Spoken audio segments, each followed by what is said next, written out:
तेरी जीत से ज़्यादा मेरी हार के चर्चे हैं, हार कर भी जीत गए, नैतिक जीत है, नैतिकता के तौर पर इस्तीफ़ा दे देना चाहिए, बीजेपी को बहुमत नहीं मिला। ये तमाम तरह की बातें हैं। और क्या हार में क्या जीत में किंचित नहीं भयभीत में, इस तरह की कविताएं तो हम लोगों को सुनने को मिल रही हैं। लेकिन सच यही है कि भारतीय जनता पार्टी ने जो लक्ष्य निर्धारित किया था वो तो खैर बहुत ज़्यादा एम्बिशियस था और निश्चित तौर पर पूरा होने वाला शायद नहीं था। लेकिन ये किसी ने नहीं सोचा था कि भारतीय जनता पार्टी अपने दम पर मेजॉरिटी से भी पीछे रह जाएगी। इसके कारणों में जाने की बहुत ज़्यादा आवश्यकता नहीं है, लेकिन कुछ जो कारण हैं जो साफ साफ दिख रहे हैं उसमें एक तो यही है कि लोगों ने ये मान लिया था और लोगों से ज़्यादा भारतीय जनता पार्टी के कार्यकर्ताओं ने ये मान लिया था कि हम तो जीत ही रहे हैं। कॉम्प्लिसेंसी आ गई थी उनमें और उनमें लेजीनेस आ गया था। 400 पार का जो नारा था उसने कहीं ना कहीं हर्ट ही कर दिया बीजेपी को, क्योंकि लोगों ने सोचा कि ठीक है 400 पार तो हो ही रहे हैं, ये मेजॉरिटी तो आ ही रही है और इस वजह से हमारा जो लोकल सांसद है जिसके बारे में वो अग्री नहीं थे, जिसको देखकर और उससे फ्रस्ट्रेशन हो रहा था लोगों को, लेकिन उसको फिर भी भाजपा ने बदला नहीं।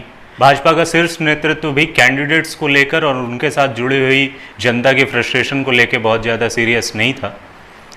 और भाजपा का जो शीर्ष नेतृत्व था वो भी ये सोच रहा था कि चूंकि मोदी जी का चुनाव है इसलिए पब्लिक सपोर्ट करेगी। हालांकि पब्लिक ने सपोर्ट भी किया है, नो डाउट।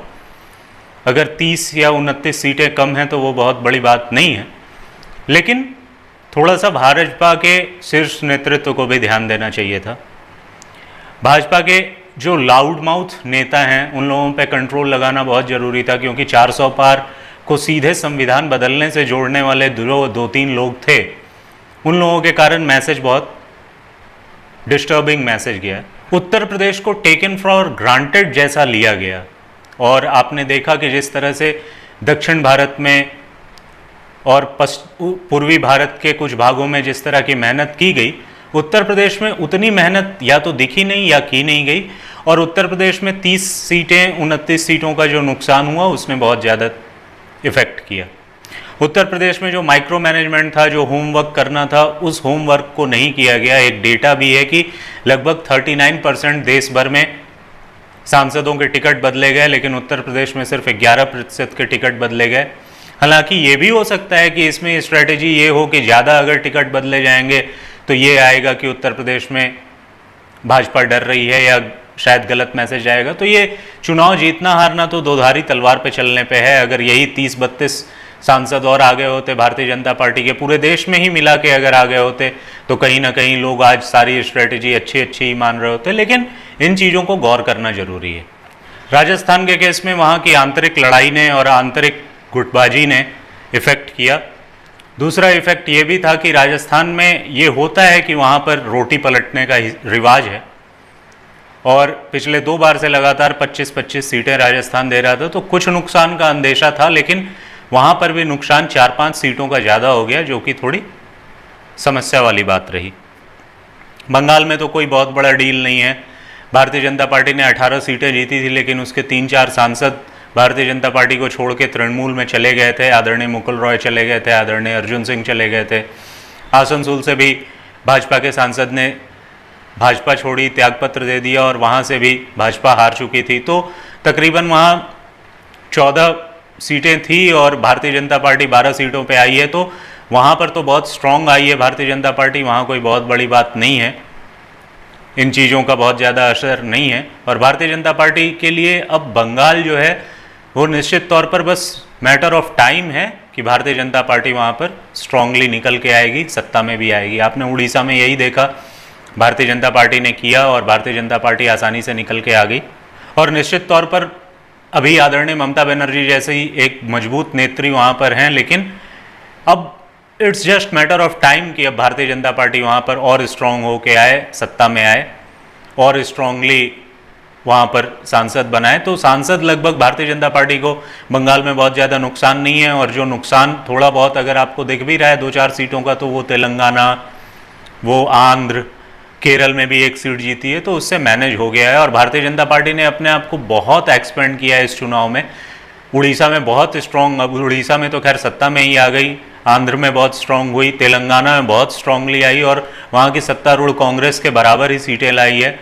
तमिलनाडु में वोट परसेंट बहुत तेज़ी से बढ़ा, केरल में भी बहुत ज़्यादा बढ़ा, डबल हो गया लगभग, और एक सीट भी जीत गई केरला में। तो बात महाराष्ट्र की करें तो आदरणीय अजीत दादा पवार ने लोकसभा के एस्पेक्ट पे अगर हम देखें तो निश्चित तौर पर थोड़ा इम्पैक्ट क्रिएट किया है, और शायद भारतीय जनता पार्टी के लिए वो नेगेटिव इम्पैक्ट है अजीत दादा पवार का लोकसभा के कंटेक्स्ट में। लोकसभा के कंटेक्स्ट में इसलिए भी है क्योंकि ये बात कहीं ना कहीं भारतीय जनता पार्टी के वोटर्स को भी गई कि भाई आपने सरकार भी बना ली, आपने सरकार बनाया शिवसेना को तोड़कर, शिवसेना टूटी, भारतीय जनता पार्टी ने नहीं तोड़ा, शिवसेना आंतरिक कलह से टूटी, ठीक बात है, लेकिन आंतरिक कलह से टूटी और भारतीय जनता पार्टी ने सरकार बनाया और मेजॉरिटी के साथ गवर्नमेंट बनाई। उसके बाद भी अजीत दादा पवार को साथ लेने की क्या मजबूरी थी, और वो अजीत दादा पवार वाला एस्पेक्ट थोड़ी सी जनता शायद नहीं समझ पाई। हालांकि मैं ये कह रहा हूँ ये लोकसभा का इम्पैक्ट है, मुझे पूरा भरोसा है कि आदरणीय अजीत दादा पवार विधानसभा में एसेट ही साबित होंगे, वो लाइबिलिटी नहीं रहेंगे भारतीय जनता पार्टी के लिए। लेकिन देखना होगा बाकी बृहत्तर डेटा को एडजस्ट करके कि भारतीय जनता पार्टी क्या, टॉप लीडरशिप क्या डिसाइड करता है। लेकिन निश्चित तौर पर अजीत दादा पवार ने भी महाराष्ट्र में बीजेपी को थोड़ा नेगेटिवली इम्पैक्ट किया। भारतीय जनता पार्टी की सरकार जो है केंद्र की, उसका जो फिनेंशियल डिसिप्लिन के लिए जो बहुत स्ट्रॉन्ग आग्रह है, आदरणीय प्रधानमंत्री ने अपने कई सारे इंटरव्यूज में भी कहा कि फिनेंशियल डिसिप्लिन को लेकर मेरा बहुत स्ट्रॉन्ग आग्रह है, या जॉब्स को लेकर और जो गवर्नमेंट वैकेंसीज हैं उनको न भरने को लेकर, उसमें बहुत सारे एडहॉक और बहुत सारे कॉन्ट्रैक्चुअल स्टाफ्स को लेकर जो भी चीज़ें हैं, उसको कहीं ना कहीं भारतीय जनता पार्टी का शीर्ष नेतृत्व इकोनॉमी को स्ट्रॉन्ग करने के लिए और बहुत ज़्यादा फिनेंशियल डिसिप्लिन को जो पकड़ के बैठा है, उसने कहीं ना कहीं इम्पैक्ट किया। अब आप समझ सकते हैं कि ठीक है आपको चुनाव जीतना है, ठीक है आप चुनाव जीत जाएंगे, लेकिन पब्लिक को कोई एक्स फैक्टर आपने नहीं दिया। 2019 के भी चुनाव में आपने एक्स फैक्टर दिया था और जो आयकर की सीमा थी उसको थोड़ा बढ़ाया था, लेकिन वो भी अभी नहीं बढ़ाया जो लिटरली इम्पैक्ट तो कर रहा है लोगों को। और हो सकता है उन लोगों ने आपके विरोध में वोट नहीं दिया, लेकिन वो वोट देने न निकले हों और वो 400 पार के नारे को भी एडजस्ट करते हुए, तो इसने भी एक इम्पैक्ट क्रिएट किया है भारतीय जनता पार्टी के लिए। और सबका साथ सबका विकास वाले ने तो भारतीय जनता पार्टी की भद पिटवाई। जितने लोगों का सबका विकास किया, सबका विकास करने से सबका वोट नहीं मिला।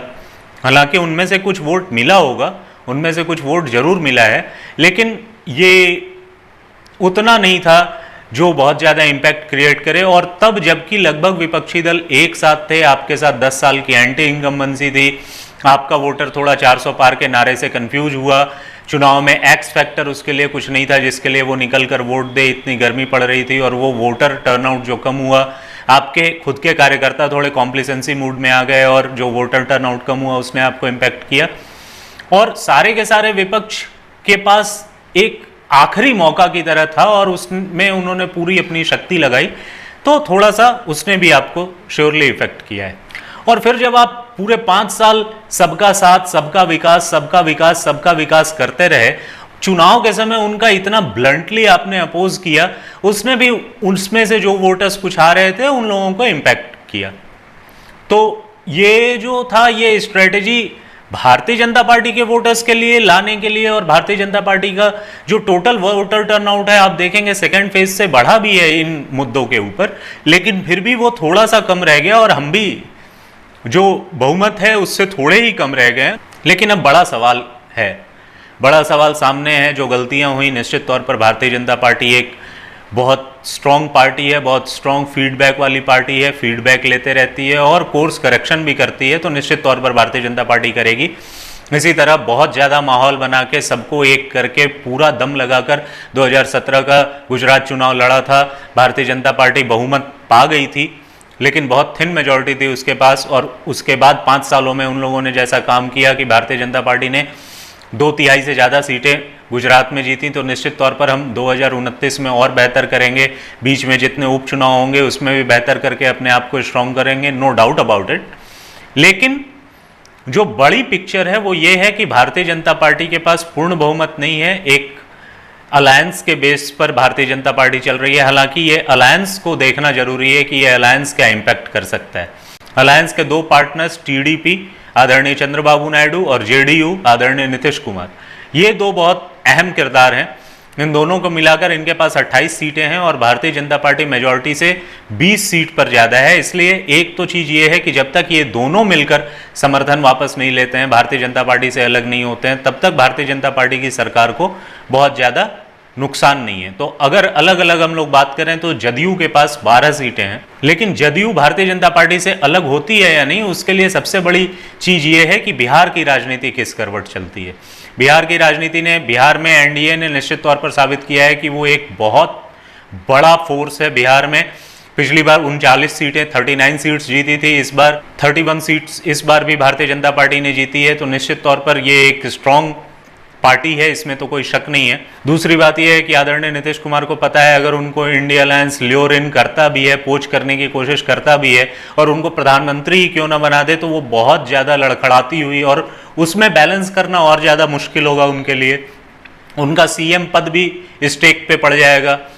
और आरजेडी के साथ आदरणीय नीतीश कुमार कितने कंफर्टेबल रहेंगे, क्योंकि पिछली बार भी वो 1.5 साल में आरजेडी को छोड़कर चले गए, इस बार भी 1.5 साल में आरजेडी को छोड़कर चले गए। तो निश्चित तौर पर आदरणीय नीतीश कुमार की पॉलिटिक्स, आदरणीय नीतीश कुमार की पार्टी को आरजेडी कहीं ना कहीं नुकसान ही करेगी। और आरजेडी खुद अभी 4 सीटों पर है, तो केंद्र में शायद उतना नुकसान न करे, लेकिन बिहार में फिर नुकसान करेगी। आप देख ही रहे हैं कि 17 महीने की सरकार में नौकरियों का सारा क्रेडिट लेने का कोशिश आदरणीय तेजस्वी यादव कर रहे हैं, सारी अच्छी चीज़ों की क्रेडिट लेने की कोशिश वही कर रहे हैं। उनका जो इकोसिस्टम है वो उनको ही आदरणीय नीतीश कुमार से ज़्यादा बड़ा बनाने की कोशिश कर रहा है। तो आदरणीय नीतीश कुमार इस डर को अच्छे से समझते हैं और अपने पावर को भी समझते हैं कि 12 सीटों के साथ वो एनडीए को उतना नुकसान शायद न पहुंचा पाए। और एक डर ये भी है कि आदरणीय नीतीश कुमार के खुद के सांसद कितने उनके साथ रहेंगे, वो भी देखना दिलचस्प होगा। तो निश्चित तौर पर आदरणीय नीतीश कुमार अभी कम से कम बिहार के जो 2025 के चुनाव हैं उतने दिन तक तो कहीं नहीं जा रहे हैं। बिहार के 2025 का चुनाव और आगे आने वाले दिल्ली के चुनाव या महाराष्ट्र के चुनाव, झारखंड का चुनाव, हरियाणा का चुनाव क्या इंपैक्ट क्रिएट करता है, उस पर यह देखने वाली बात होगी कि 2025 के चुनाव के पहले आदरणीय नीतीश कुमार क्या करते हैं। इसलिए जेडीयू अभी तो एनडीए के साथ रहेगा, ये एक डंडेल है। बात अगर टीडीपी तेलुगु देशम पार्टी की करें तो तेलुगु देशम पार्टी के साथ समस्या ये है कि आदरणीय चंद्रबाबू नायडू बहुत स्ट्रगल करके और बहुत दुर्दिन देखकर आज सत्ता में आए हैं। उनके पास 16 सीटें हैं, ये एक स्ट्रॉन्ग पॉइंट है उनका। और उनकी पार्टी को बीजेपी से उतना खतरा नहीं है, ये भी एक बात है। लेकिन आदरणीय चंद्रबाबू नायडू भी अकेले इंपैक्ट बहुत ज़्यादा क्रिएट नहीं कर पाएंगे, क्योंकि भारतीय जनता पार्टी 20 सीटों की मेजॉरिटी पे है। तो आदरणीय चंद्रबाबू नायडू भी अगर अलग होते हैं तो वो भारतीय जनता पार्टी की केंद्र सरकार को इफेक्ट करने की स्थिति में नहीं है। अब उसका नतीजा ये होगा कि टीडीपी के जो दूसरे सहयोगी हैं आदरणीय पवन कल्याण, और उसके साथ में जो आंध्र प्रदेश में वाईएससीपी है, उसका भी समर्थन शायद भारतीय जनता पार्टी को मिल जाए अगर टीडीपी अलग होती है तो। और उसका नुकसान होगा आदरणीय चंद्रबाबू नायडू को। एक और नुकसान उनको हो सकता है कि वाईएस जगनमोहन और वाईएससीपी को अगर भारतीय जनता पार्टी सपोर्ट करती है और उनसे सपोर्ट मिलता है भारतीय जनता पार्टी की केंद्र सरकार को, तो निश्चित तौर पर अगले चुनाव में इंपैक्ट बहुत ज़्यादा हो जाएगा टीडीपी के ऊपर। तो ये भी एक डर है उनके लिए। आदरणीय चंद्रबाबू नायडू भी अगर भारतीय जनता पार्टी को छोड़ते हैं, एनडीए को छोड़ते हैं और इंडी अलायंस में जाते हैं, तो उनके लिए भी वो कंफर्टेबल नहीं होगा, क्योंकि इंडी अलायंस में सिर्फ कांग्रेस ही नहीं, समाजवादी पार्टी, टीएमसी भी उनसे बड़ी पार्टियां रहेंगी। और उस स्थिति में उनके साथ बहुत ज़्यादा कोई रियायत और बहुत ज़्यादा कोई एडवांटेज उनको मिलने से रहा। जितना उनको एनडीए में मिलेगा, निश्चित तौर पर उनको 1-2 कैबिनेट सीट्स मिल सकती हैं, जेडीयू को भी 1-2 कैबिनेट सीट्स मिल सकती हैं, या फिर 1 कैबिनेट और 2 राज्य मंत्री, मिनिस्टर ऑफ स्टेट्स उनको मिल सकते हैं। तो यहाँ पर एडजस्ट करना दोनों के लिए इंडी अलायंस में एडजस्ट करने से ज़्यादा आसान रहेगा।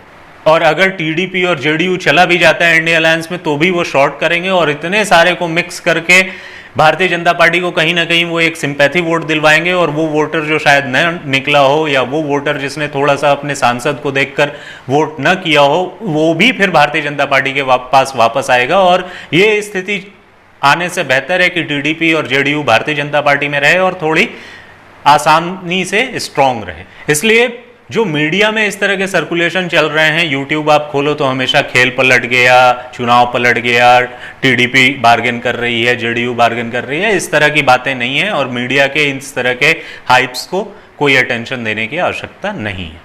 ये भारतीय जनता पार्टी के लिए कहीं ना कहीं मध्य प्रदेश का 2018 का चुनाव है।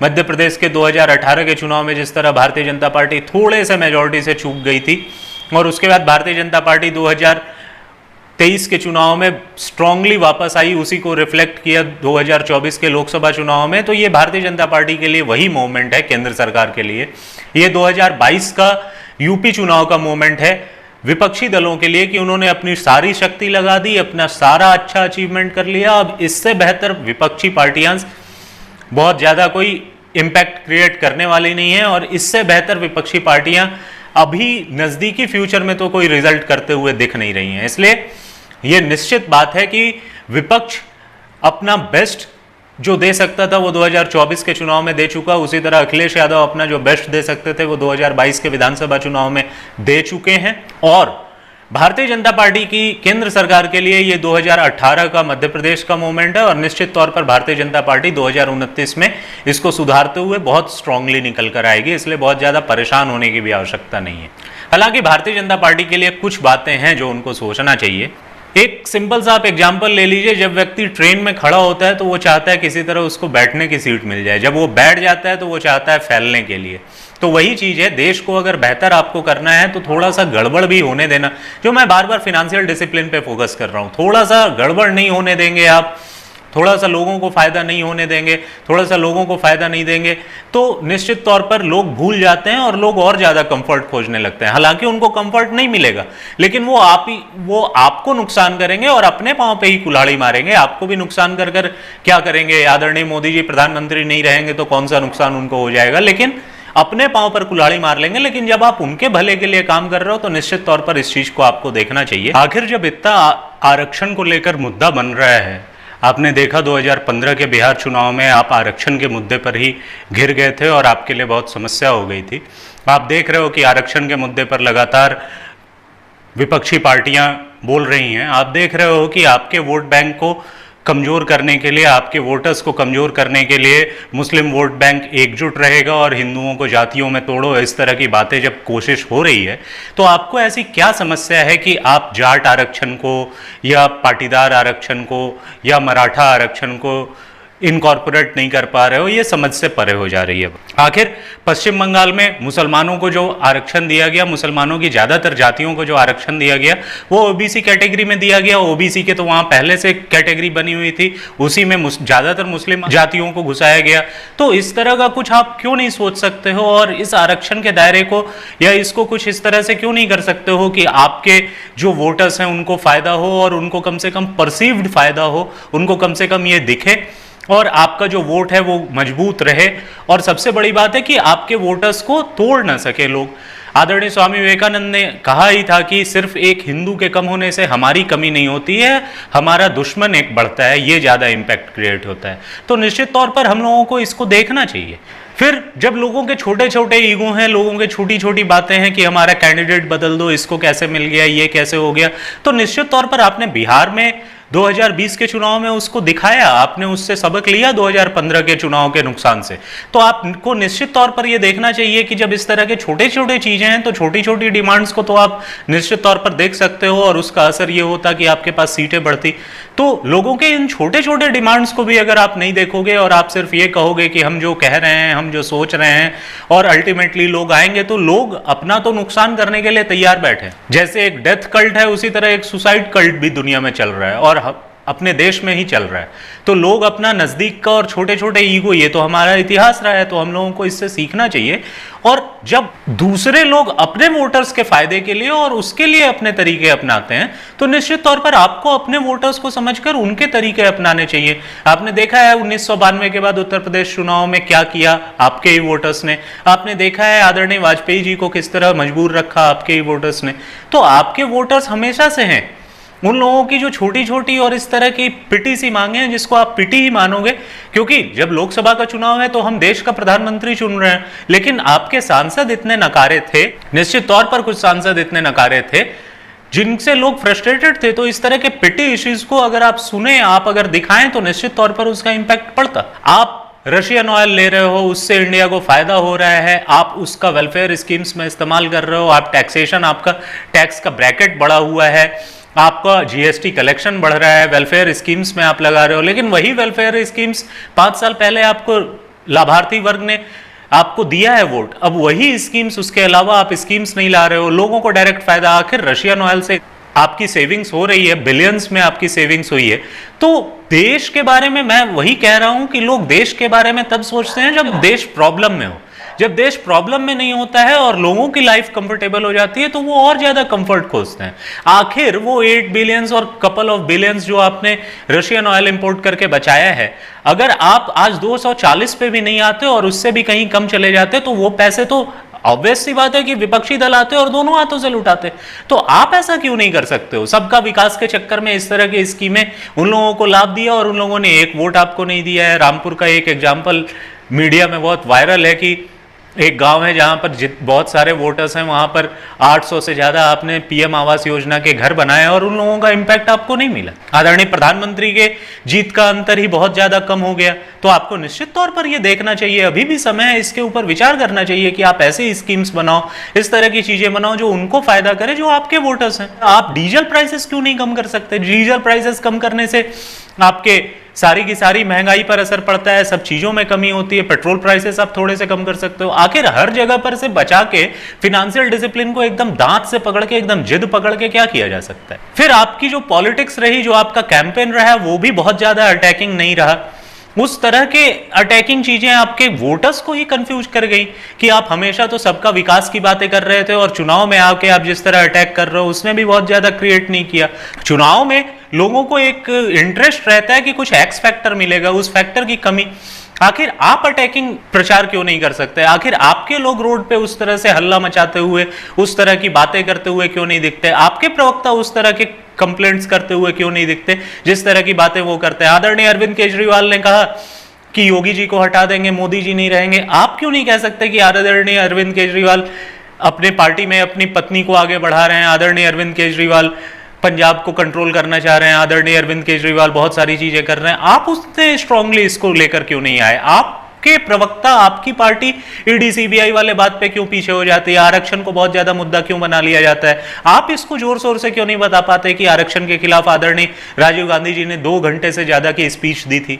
आप डिसिप्लिन के ऊपर तो बहुत ज्यादा बात कर रहे हो, फिनेंशियल डिसिप्लिन पे बहुत ज्यादा बात कर रहे हो, लेकिन अपनी पार्टी के कांग्रेसाइजेशन होने से आप नहीं रोक रहे हो। उसने भी बहुत इंपैक्ट क्रिएट किया।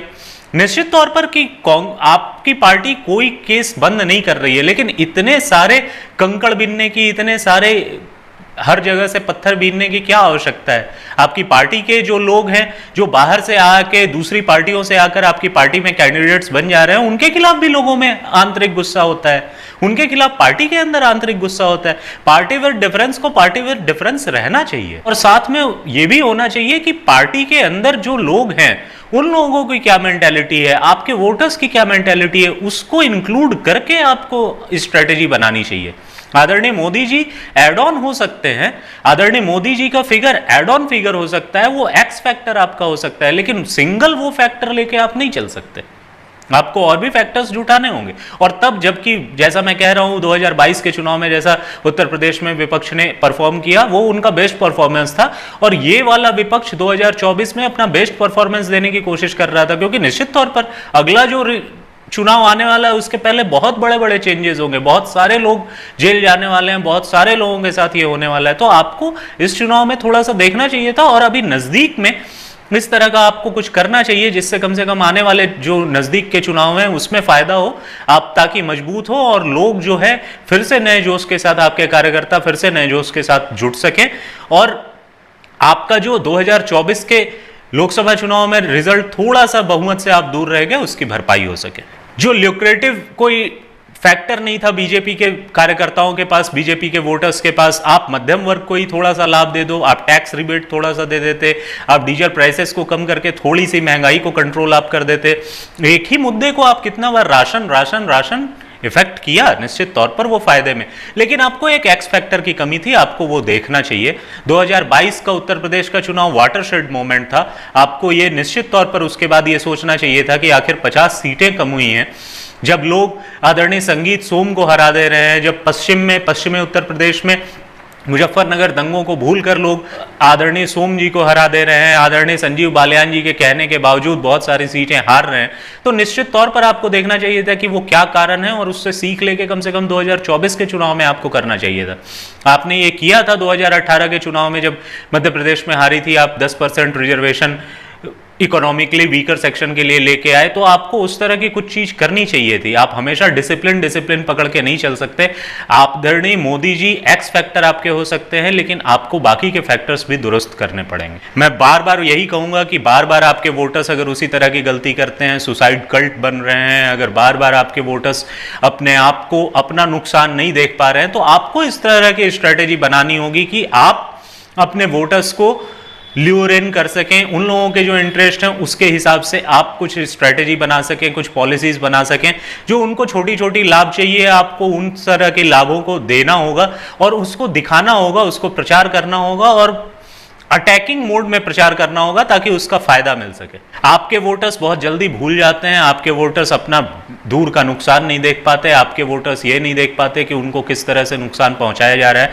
तो निश्चित तौर पर अगर उनको किस तरह से नुकसान, आपके वोटर्स जो है वो कांग्रीगेशनल नहीं है, वो एक जगह पर एकजुट नहीं होते, हमेशा उनमें मैसेज स्प्रेड करना थोड़ा मुश्किल होता है। तो आपको इस तरह की पॉलिसीज स्ट्रेटेजीज लेनी होगी कि वो अपने पांव पर खुद कुल्हाड़ी ना मारे। आपके वोटर्स बहुत निर्दोष हैं, आपके वोटर्स बहुत ज़्यादा इधर उधर जाने वाले हैं, आपके वोटर्स बहुत ज़्यादा कंफर्ट खोजने वाले हैं। तो आपको उस तरह की स्ट्रेटेजी निश्चित तौर पर बनाई नहीं होगी। आपके वोटर्स भूल जाते हैं कि देश में बॉम्ब ब्लास्ट होते थे, आपके वोटर्स मुजफ्फरनगर को भूल जाते हैं, आपके वोटर्स सचिन और गौरव जो आदरणीय मुजफ्फरनगर में बलिदान हो गए थे उन लोगों को भूल जाते हैं। तो आपको ये याद दिलाना होगा, आपको उस तरह की चीज़ें, उस तरह की पॉलिसीज रखनी होगी। आपके वोटर्स बहुत जल्दी भूलते हैं, तो उनको इस तरह की चीज़ें याद दिलानी होगी। आपके वोटर्स हालांकि अब बहुत स्ट्रांग हुए हैं, प्याज के दाम पर तो सरकार नहीं गिराते हैं, महिलाएं सीधे निकल के कहती हैं महंगाई तो ठीक है, लेकिन हमारा राम मंदिर बन गया, 2 और मंदिर बन जाए, बस हमें और क्या चाहिए। और उसी का इम्पैक्ट है कि आप सिर्फ 30-32 सीट शॉर्ट्स हुए। अगर आपको ये सुधारना है, आने वाले चुनाव में राज्यसभा में और स्ट्रांग होना है, राज्यसभा में अगर आप स्ट्रांग हो जाते हैं तो लोकसभा का स्ट्रांग भी आप हो जाएंगे, क्योंकि राज्यसभा में आप स्ट्रांग हैं तो आपको बहुत ज़्यादा दिक्कत नहीं होगी। तो निश्चित तौर पर इस तरह की थोड़ी सी ढील तो देनी होगी। हमेशा फिनेंशियल डिसिप्लिन को दांत से पकड़कर कुछ नहीं होगा, वरना आप खजाना पूरा भर दोगे और उसके बाद दूसरे आएंगे, दोनों हाथों से लुटाएंगे, खुद भी लूटेंगे और आपके वोटर्स, आप सफ़र करेंगे, हम सफ़र करेंगे। इसलिए आदरणीय प्रधानमंत्री जी, आपसे नम्र निवेदन है कि अभी आप निश्चित तौर पर कुछ मुद्दों को ठंडे बस्ते में डालेंगे, लेकिन कुछ मुद्दों के ऊपर आपको थोड़ा सा आपके वोटर्स के लाभ के लिए काम करना होगा, आपके वोटर्स को और स्ट्रांग करना होगा और कुछ मुद्दों के ऊपर आपको ये फिनेंशियल डिसिप्लिन और इस तरह की चीज़ें छोड़कर अपने वोट बैंक को स्ट्रांग और ज़्यादा करना होगा, ताकि आने वाले चुनाव में आपके वोटर्स वापस आपके तरफ आएं, आपको वोट दें और आपके जो कार्यकर्ता हैं, हम जैसे लोग हैं जो शुभचिंतक हैं, वो जो थोड़े से अंडर कॉन्फिडेंस हैं, जो थोड़े लो स्टीम्ड हैं, उनको एक उत्साह फिर से मिल सके। बहुत बहुत धन्यवाद।